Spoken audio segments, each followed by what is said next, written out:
A very terrible circumstance has occurred. You just got a phone call that says that your spouse is in the hospital and you need to get over there immediately.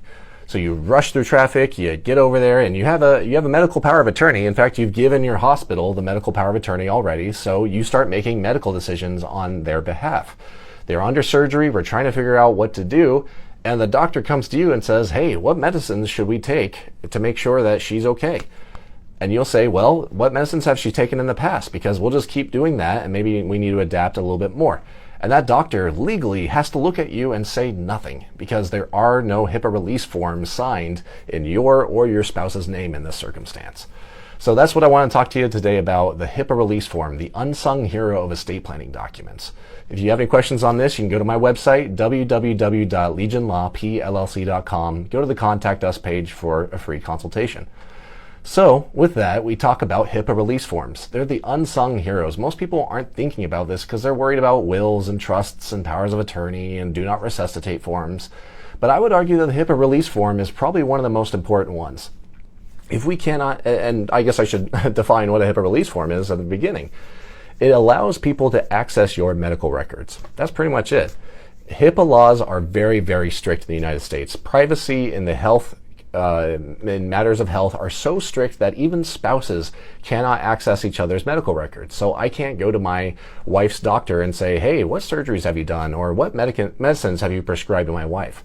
Unless I have a HIPAA release form.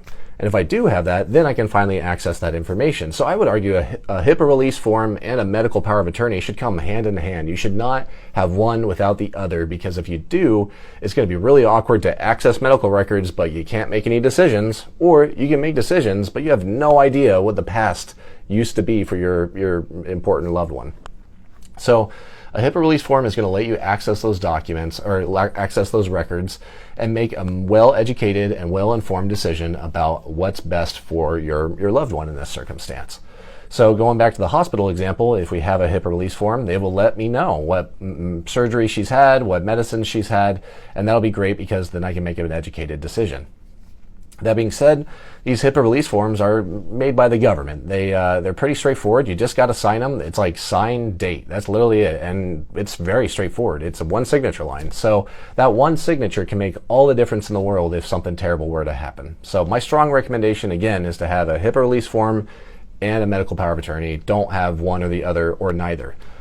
So if you have any questions about that or anything else, you can find me at my website, www.legionlawpllc.com. Go to the Contact Us page and schedule a free consultation over the phone, or go to my email and email me directly, Derek, D-E-R-E-K, at legionlawpllc.com. So with that, thank you so much for watching and have a great day.